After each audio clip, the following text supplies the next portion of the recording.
人類唔會將經驗原封不動咁放低，所經歷嘅一切必然會變成語言，並以故事同形式留低。經驗唔會只停留喺個人身上，而係透過表達擴展到群體。所以，文學作品會揭示一個文明真正重視嘅係乜嘢。西方同東方，由一開始表達經驗嘅位置就已經唔同。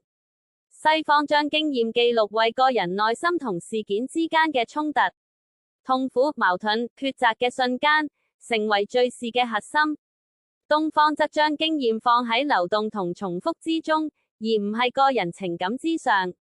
事件唔被誇張，只留下係咪符合秩序或者偏離秩序。